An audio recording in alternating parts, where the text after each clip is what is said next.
Assalamualaikum warahmatullahi wabarakatuh. Kami dari kelompok 1 ingin menjelaskan materi tentang distribusi frekuensi. Pertama-tama perkenalkan, nama saya Satrio Wicaksono dengan NIM 12193001. Yang kedua ada Luki Nur Sarastri dengan NIM 12192505. Yang ketiga ada Reynalda Alfiona Putri dengan NIM 12192567. Pertama-tama saya akan menjelaskan tentang apa itu visualisasi data. Visualisasi data merupakan cara mengkomunikasikan sebuah informasi atau data dalam bentuk visual seperti diagram, grafik, atau representasi visual lainnya. Dalam kehidupan sehari-hari, kita kerap bersentuhan dengan melihat visualisasi data. Contohnya seperti speedometer, simbol bensin pada motor atau mobil, dan juga tampilan kecepatan. Dan selanjutnya kita ke pengertian-pengertian. Yang pertama, pengertian penyajian data. Penyajian data merupakan cara yang digunakan meringkas, menata, mengatur, atau mengorganisir data sehingga mudah dimengerti oleh pihak-pihak yang berkepentingan dengan data tersebut. Yang kedua, tabel. Tabel merupakan salah satu media visualisasi data yang sederhana dan sering kita temukan. Data dalam tabel biasanya dikategorikan sebagai baris atau kolom tertentu yang kemudian dapat diurutkan dengan mudah, misal diurutkan secara menaik atau menurun. Selanjutnya ada distribusi frekuensi. Distribusi frekuensi adalah susunan data menurut kelas atau interval tertentu atau menurut kategori tertentu dalam sebuah daftar. Di sini tabel dibagi menjadi 3. Yang pertama adalah tabel satu arah, tabel 2 arah, tabel 3 arah. Ini adalah contoh dari tabel satu arah. Tabel satu arah adalah tabel yang hanya terdiri dari satu karakteristik atau kategori. Misalnya, jumlah penjualan menurut jenis barang, jumlah pengangguran menurut daerah, jumlah modal asing menurut sektor ekonomi. Yang kedua ada tabel dua arah, yaitu tabel yang terdiri dari dua karakteristik atau dua kategori. Misalnya, jumlah penjualan menurut jenis barang, jumlah penanaman modal asing menurut sektor ekonomi, dan jumlah impor menurut jenis barang dan negara. Dan yang ketiga adalah tabel 3 arah. Tabel 3 arah menunjukkan 3 karakteristik atau kategori. Misalnya, jumlah investasi menurut jenis usaha, negara asal, dan lokasi investasi. Yang kedua, jumlah produksi menurut jam kerja atau shift, jenis mesin, dan kualitas barang. Contohnya seperti tabel di sini. Selanjutnya saya akan menjelaskan tentang diagram atau grafik. Diagram merupakan sebuah representasi data yang digambarkan dalam bentuk grafik. Diagram juga disebut suatu representasi simbolis, informasi dalam bentuk geometri 2 dimensi sesuai teknik visualisasi. Berikut adalah beberapa tipe diagram yang sering dijumpai. Yang pertama adalah diagram batang. Jumlah elemen batang dari diagram ini sebaiknya tidak terlalu banyak, supaya label dari data tersebut masih bisa terbaca atau tidak terpotong. Sumbu X pada diagram batang menunjukkan kategori data, sedangkan sumbu Y menunjukkan skala nilai dari data dalam satuan ukuran tertentu. Pastikan pada sumbu Y nilai awalnya adalah 0. Ini adalah contoh diagram batang yang menjelaskan jumlah pengangguran pada 5 kota besar Provinsi Jawa Barat pada tahun 2002. Ini adalah penyajian data pengeluaran pada bulan dan minggu.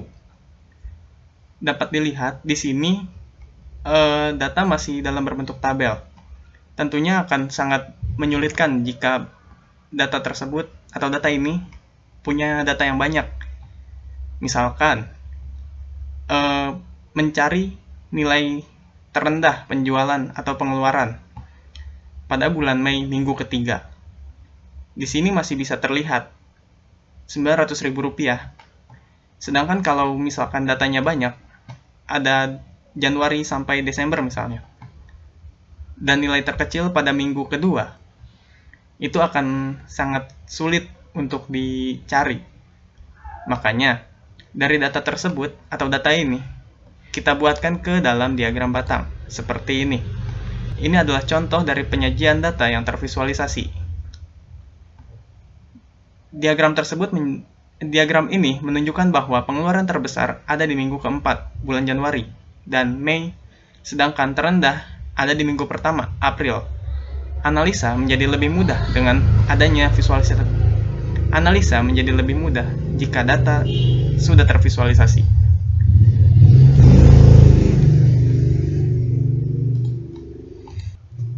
Yang kedua, ada jenis diagram garis. Diagram garis digunakan untuk melihat perkembangan data tertentu yang berlangsung secara terus-menerus atau berkelanjutan. Contoh kasus penggambaran diagram garis. Di sini kami menggunakan contoh kasus perkembangan penjualan toko sepeda pada tahun 2019. Ini adalah contoh kasus yang belum tervisualisasi atau masih dalam berbentuk tabel. Tentunya akan sangat menyulitkan untuk melihat perkembangan, kenaikan ataukah penurunan pada tahun tersebut. Nah, agar mudah, maka dibuatkanlah diagram garis. Di sini dapat dilihat bahwa perkembangan penjualan pada tahun 2019 menaik ya, dari bulan Juni sampai ke bulan Desember. Akan sangat mudah untuk melihat di mana letak penurunan, kenaikan, dan ketidakstabilan. Dan tentunya diagram garis mudah dibaca ya. Nah, untuk selanjutnya, diagram lingkaran. Diagram lingkaran sering digunakan oleh perusahaan atau dunia pendidikan untuk merepresentasikan data. Diagram lingkaran tidak hanya menunjukkan jumlah relatif dari kuantitas suatu data, namun dapat menunjukkan keseluruhan data dan kuantitas sebuah kategori data itu sendiri. Relatif face-to-face atau berhubungan dengan keseluruhan data yang ada. Contoh kasus, di sini kami menggunakan contoh kasus siswa yang memiliki hobi pada olahraga tertentu untuk menghadapi lomba tingkat kecamatan. Di sini dapat dilihat data yang masih ditampilkan dalam bentuk tabel di sini menunjukkan bahwa jumlah siswa yang menyukai sepak bola adalah 17 orang, basket 3 orang, bulu tangkis 5 orang, lainnya 10 orang. Total siswa ada 35. Tentunya, untuk dibuatkan ke dalam diagram lingkaran, maka ada rumus-rumus tertentu. Tentunya, untuk dibuatkan ke dalam diagram lingkaran, maka akan dibuatkan dalam bentuk persen atau derajat. Ini adalah rumusnya. Jika data yang ditampilkan ingin dalam bentuk persen, jumlah data dalam kategori tertentu dibagi total data keseluruhan dikali 100, maka hasilnya persen. Jika kalian ingin menghasilkan dalam bentuk derajat, jumlah data dalam kategori tertentu dibagi total data keseluruhan dikali 360. Maka data yang tadi ada di tabel akan tampil seperti berikut. Ini adalah data yang sudah dibuat atau divisualisasikan ke dalam diagram lingkaran dengan bentuk persen. Dari 35 siswa, satu kelas sepak bola paling digemari dibandingkan dengan hobi lainnya. Hampir separuh dari total siswa menyukainya. Basket dan bulu tangkis masing-masing sebanyak 8,6% dan 14,3%. Sedangkan 28,6 atau sama dengan 10 orang memiliki hobi lainnya seperti bermain musik, jalan-jalan, membaca novel, atau mungkin yang lainnya. Jenis diagram piktogram adalah grafik berupa gambar dalam bidang koordinat XY dinyatakan dalam gambar-gambar dengan suatu ciri khusus untuk suatu karakteristik. Ini sangat mirip dengan diagram batang, yang dimana kalau diagram batang itu ditampilkan dalam bentuk batang, sedangkan di sini batang tersebut diubah dengan icon-icon unik atau gambar yang menggambarkan ciri khusus dari data yang dijelaskan. Contohnya di sini mobil. Untuk selanjutnya adalah distribusi frekuensi yang akan dijelaskan oleh Lucky Nur Sarastri dan juga Reynalda Alfiona Putri. Untuk distribusi frekuensi, pertama-tama akan dijelaskan oleh Lucky Nur Sarastri. Halo, saya Lucky Nur Sarastri. Dalam kesempatan kali ini, saya akan menjelaskan tentang distribusi frekuensi. Pada saat kita dihadapkan pada sekumpulan data yang banyak, untuk membantu mengatur dan merangkum data tersebut kita harus membuat tabel yang berisi daftar nilai data yang mungkin berbeda, baik secara individu atau berdasarkan pengelompokan, bersama dengan frekuensi yang sesuai, yang mewakili berapa kali nilai-nilai tersebut terjadi. Nah, daftar sebaran nilai data tersebut dinamakan dengan daftar frekuensi atau sebaran frekuensi, atau yang kita sebut dengan distribusi frekuensi. Maka dari itu, distribusi frekuensi adalah daftar nilai, bisa nilai individual atau nilai data yang sudah dikelompokkan ke dalam selang interval tertentu yang disertai dengan nilai frekuensi yang sesuai. Dalam pengelompokan data ke beberapa kelas dimaksudkan agar ciri-ciri penting data tersebut dapat segera terlihat. Daftar frekuensi ini akan memberikan gambaran yang khas tentang bagaimana keragaman data.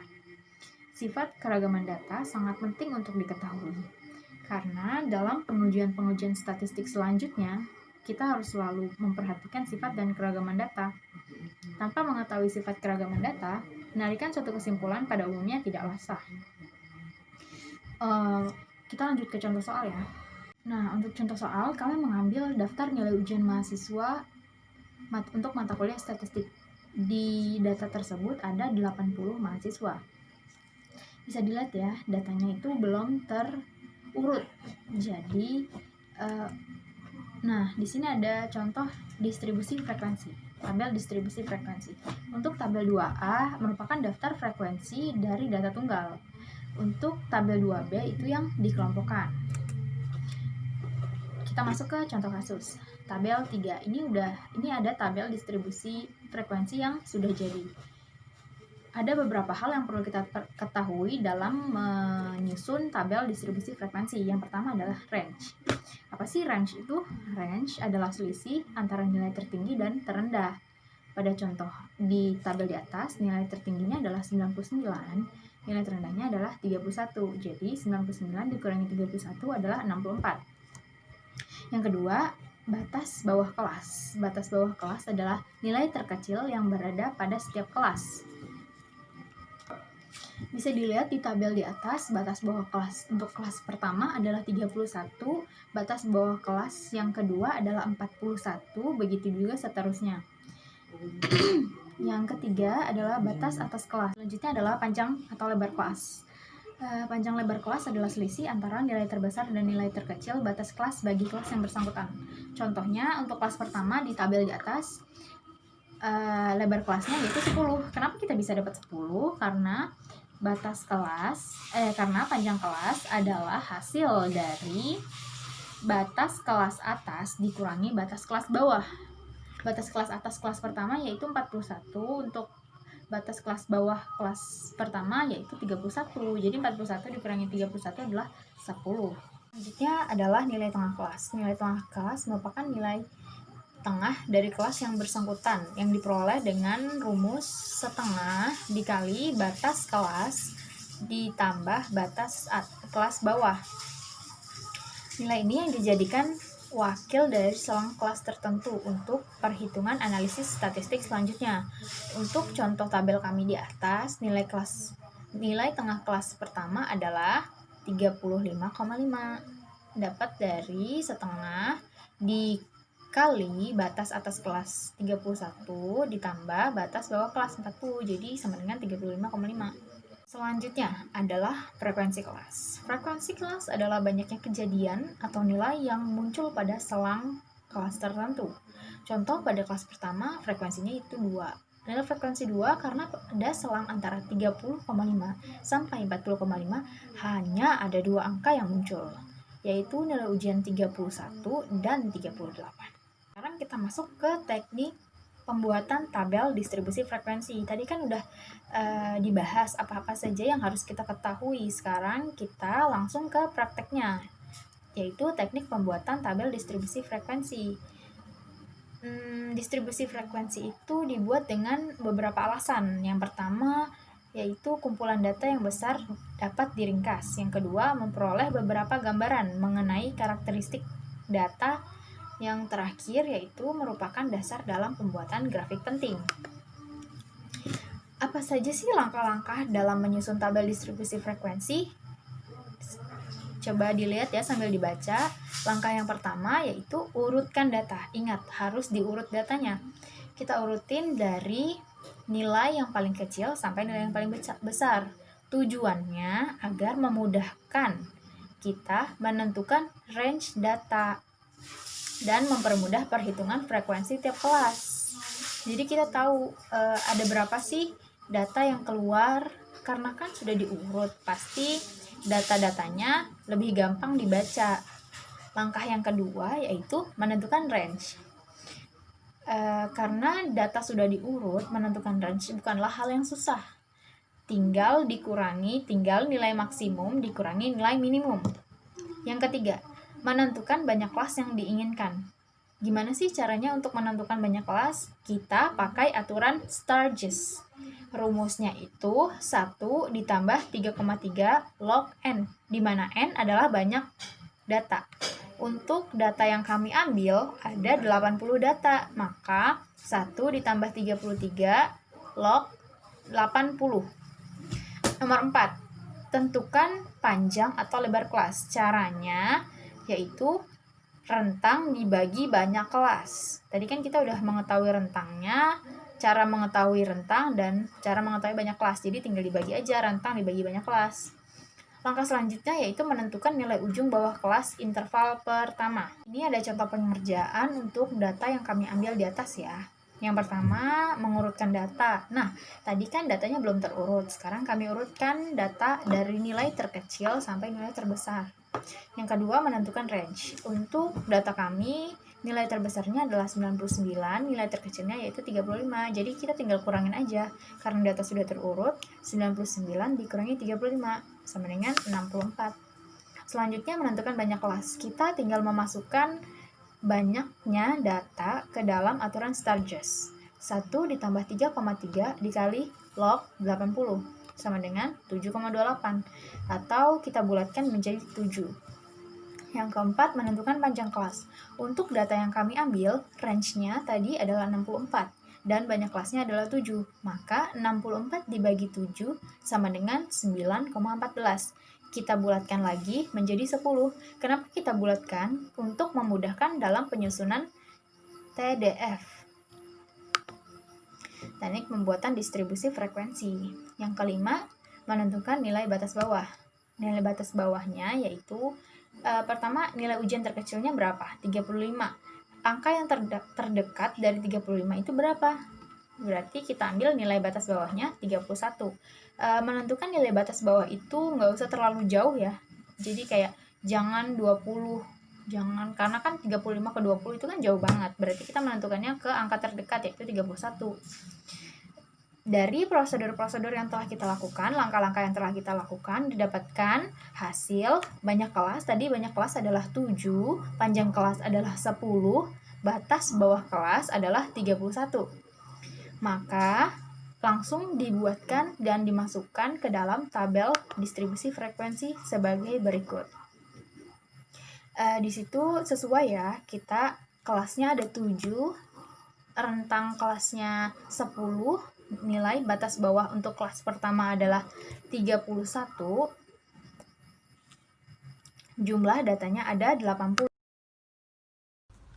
Nama saya Renalda Alvena Putri dengan NIM 12192567 akan menjelaskan tentang distribusi frekuensi relatif. Sebuah distribusi relatif mencakup batas-batas kelas yang sama seperti tabel data frekuensi, tetapi frekuensi yang digunakan bukan frekuensi aktual, melainkan frekuensi relatif. Frekuensi relatif kadang-kadang dinyatakan sebagai persen. Rumusnya adalah Fi per sigma Fi dikali 100% sama dengan Fi per N kali 100%. Di sini ada contohnya, contoh frekuensi relatif kelas ke-1. Fi-nya 2, N-nya 80. Frekuensi relatifnya 2 per 80 dikali 100% sama dengan 2,5%. Tapi di sini ditulisnya 2,50 karena sudah diubah ke desimal. Yang kelas kedua, Fi-nya 3 per 80 dikali 100% sama dengan 3,75. Kelas ketiga, Fi-nya itu 5 per 80 dikali 100% sama dengan 6,25. Kelas keempat, itu Fi-nya 13. Jadi 13 per 80 dikali 100% sama dengan 16,25. Kelas kelima FI-nya itu 24. Jadi 24 per 80 dikali 100% sama dengan 30,00. Yang keenam, kelas keenam itu FI-nya 21. Jadi 21 per 80 dikali 100% sama dengan 26,25. Kelas ketujuh FI-nya 12 per 80 dikali 100% sama dengan frekuensi relatifnya itu 15,00. Distribusi frekuensi kumulatif. Frekuensi kumulatif untuk suatu kelas adalah nilai frekuensi untuk kelas tersebut ditambah dengan jumlah frekuensi semua kelas sebelumnya. Ini cara ngitung nilai ujiannya adalah batas atas dikurang 0,5. Di sini batas atasnya 31 dikurang 0,5. Jadi hasilnya 30,5. Terus ngitung frekuensi kumulatif kurang darinya itu dilihat dari frekuensi mutlaknya atau FI-nya. Di sini jumlah FI-nya itu 80, terus kita taruh di kelas paling bawah. 80 dikurang 12 sama dengan 68 hasilnya. 68 dikurang 21 sama dengan 47, begitupun seterusnya sampai nilainya itu 0. Sekian dari kami. Assalamualaikum warahmatullahi wabarakatuh.